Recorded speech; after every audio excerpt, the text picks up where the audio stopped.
आइए सीधे आज के इस दिलचस्प एक्सप्लेनर में गोता लगाते हैं। आज हम एक ऐसे विषय पर बात कर रहे हैं जिसका ऐतिहासिक और राजनीतिक सफर किसी ड्रामेटिक कहानी से कम नहीं है। बिना किसी राजनीतिक पक्षपात के हम सोर्स मटेरियल से लिए गए उन तथ्यों को डिकोड करेंगे जो बताते हैं कि कैसे एक वक्त का सबसे शक्तिशाली और समृद्ध राज्य आज किन हालातों से गुजर रहा है। चलिए इस चौंकाने वाले कंट्रास्ट से शुरुआत करते हैं। एक तरफ वो दौर था जब सिंगापुर के फाउंडर ली कुआन यू ने कोलकाता से इंस्पायर होकर अपने शहर का मॉडल तैयार किया था, और दूसरी तरफ आज की हकीकत। भारत के ह्यूमन डेवलपमेंट इंडेक्स में ये राज्य 28 में से 27वें नंबर पर है। सोर्स के मुताबिक पूरे देश के 4 लाख भिखारियों में से 1 लाख सिर्फ यहीं रहते हैं। ये इतना बड़ा बदलाव आखिर कैसे हो गया? भाग 1, स्वर्ण युग।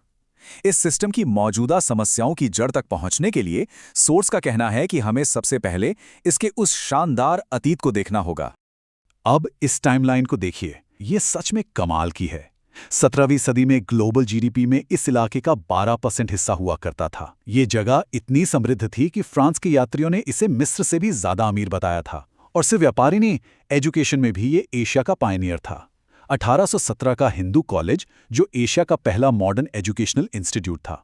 1857 में कैलकाटा यूनिवर्सिटी, जिसने भारत को पहला एमए और पीएचडी दिया। और 1951 में देश का बिल्कुल पहला आईआईटी। ये सारे मील के पत्थर बताते हैं कि ये राज्य एशियाई आधुनिकीकरण में सबसे आगे था। और ये 27% का आंकड़ा तो बिल्कुल भी मिस नहीं किया जा सकता। आज़ादी के वक्त भारत के कुल इंडस्ट्रियल आउटपुट में इस राज्य का हिस्सा 27% था। मतलब ये टाटा स्टील और हिंदुस्तान मोटर्स जैसी बड़ी कंपनियों के लिए एक बहुत बड़ा मैन्युफैक्चरिंग हब था। लेकिन फिर 1960 और 70 के दशक में चीजें तेजी से बदलने लगीं। भाग 2, कम्युनिस्ट युग की गिरावट। ये वो समय था जब एक बड़ा फूड क्राइसिस आया और साथ ही उद्योगपतियों के खिलाफ हिंसा बढ़ने लगी। इसी दौर में सीपीआईएम का उदय हुआ और ये नारा देखिए, कंप्यूटर खाबे न लोग खाबे, मतलब कंप्यूटर खाएगा या इंसान। ये लाइन उस वक्त के वैचारिक विरोध को एकदम सटीक तरीके से दिखाती है। इसी विरोध का सीधा नतीजा ये हुआ कि आईटी रिवॉल्यूशन के उस अहम दौर में ये राज्य पिछड़ गया और बैंगलोर भारत का नया टेक हब बन गया। अगर हम बिना किसी बायस के सिर्फ इन हार्ड नंबर्स को देखें तो 34 साल के कम्युनिस्ट शासन का आर्थिक असर बिल्कुल साफ दिखता है। 1960 में जो राज्य नेशनल जीडीपी में 10.5% का योगदान दे रहा था, वो 2011 तक गिरकर महज 6.5% रह गया। लगातार हड़तालों और भागते हुए व्यापारियों ने इकोनॉमी को गहरा नुकसान पहुंचाया। और ये आंकड़ा सच में चौंकाने वाला है, 28,000। सोर्स न्यूट्रल तरीके से बताता है कि 1977 से 2011 के बीच इतनी राजनीतिक हत्याएं हुईं। ये एक बहुत बड़ी संख्या है जो ये स्थापित करती है कि कैडर आधारित हिंसा लोकल पॉलिटिकल सिस्टम में कितनी गहराई तक जड़ें जमा चुकी थी। 34 साल के इस लंबे शासन के बाद एक बहुत बड़ा बदलाव आता है। भाग 3, ममता बनर्जी का उदय।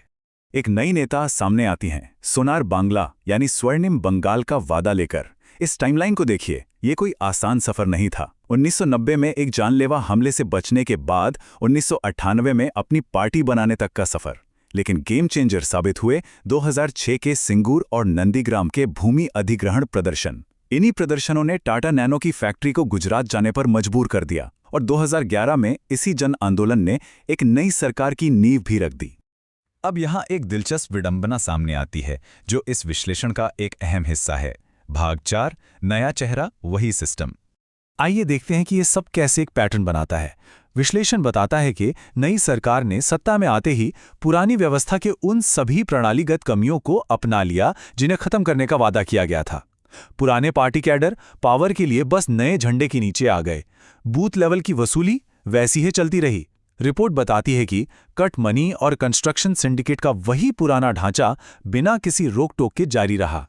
इस दौरान के कुछ बड़े विवादों पर अगर न्यूट्रल होकर नजर डालें तो सारधा पोंजी घोटाले का नाम आता है, जिसमें 17 लाख लोगों का पैसा डूब गया। फिर नारदा स्टिंग ऑपरेशन और एसएससी भर्ती घोटाला, जिसमें 25,000 नौकरियां रद्द करनी पड़ी। रिपोर्ट इन छापों के दौरान 50 करोड़ रुपए नकद बरामद होने के स्पेसिफिक आंकड़ों का भी जिक्र करती है। भ्रष्टाचार के साथ साथ सुरक्षा का एक बहुत ही गंभीर मुद्दा भी उभरा। सोर्स में संदेश खाली और आरजीकर मेडिकल कॉलेज की उन घटनाओं का स्पष्ट उल्लेख है जिन्होंने पूरे देश को हिलाकर रख दिया। यहाँ एक बहुत बड़ी ट्रैजिक आयरनी देखने को मिलती है।